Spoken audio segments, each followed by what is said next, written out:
வணக்கம். என் பெயர் சாதனா. நான் 5ஆம் வகுப்பு படிக்கிறேன். மதிப்பிற்குரிய நடுவர்களுக்கும் ஆசிரியர் பெருமக்களுக்கும் என் அன்பு நண்பர்களுக்கும் இனிய வணக்கம். இன்று நான் பேசவிருக்கும் தலைப்பு பெருந்தலைவர் காமராஜர்.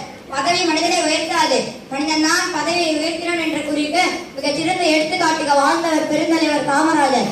இந்திய அரசியல் வரலாற்றில் நேர்மை, எளிமை, தன்னலமற்ற சேவை எல்லாம் ஆகியவற்றின் அடையாளமாக விளங்கிய மாபெரும் தலைவர் அவர். காமராஜர் 1903ஆம் ஆண்டில் ஜூலை 15 அன்று விருதுநகரில் பிறந்தார். சிறு வயதிலே தந்தை இழந்ததால் குடும்பத்தின் சூழ்நிலை காரணமாக பள்ளி படிப்பை தொடர முடியவில்லை. ஆனால் கல்வி இழந்தவர். கல்வியின் அனுமதியை உலகத்திற்கே உணர்த்தியவர் என்ற பெருமை அவருக்கே உரியது. இளமையிலே மகாத்மா காந்தி அவர்களின் சிந்தனையால் ஈர்க்கப்பட்ட காமராஜர் இந்திய விடுதலை போராட்டத்தில் முழுமையாக ஈடுபட்டார். பல போராட்டங்கள் கலந்து கொண்டு சிறை தண்டனையை அனுபவித்தார். இன்று சுதந்திர இந்தியாவை உருவாக்குவதற்காக தனது இளமையை அர்ப்பணித்தார். 1954 முதல் 1963 வரை முதலமைச்சராக பணியாற்றிய காமராஜர் கல்வித்துறையில் புரட்சிகரமாக மாற்றங்களை ஏற்படுத்தினர். ஆயிரக்கணக்கான பள்ளிகளை தொடங்கினர். கிராமங்களில் வசிக்கும் குழந்தைகள் பள்ளி செல்ல வேண்டும் என்பதற்காக பள்ளிகள் அமைக்கப்பட்டன. ஏழை மாணவர்கள் பசியால் படிப்பை நிறுத்தக்கூடாது என்பதற்காக பள்ளிகள் அமைக்கப்பட்டன.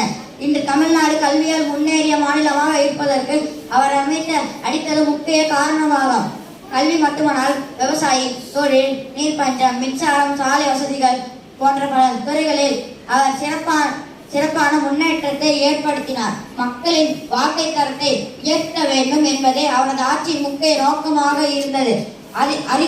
அதிகாரத்தின் உச்சியில் இருந்தபோது காமராஜர் மிகவும் எளிமையாக வாழ்ந்தார். வெள்ளை வேட்டி, வெள்ளை சட்டை, எளிமையான வாழ்க்கை, உயர்ந்த சிந்தனை, இதுவே அவரது அடையாளம். பதவிக்காக வாழவில்லை, மக்களுக்காக வாழ்ந்தார்.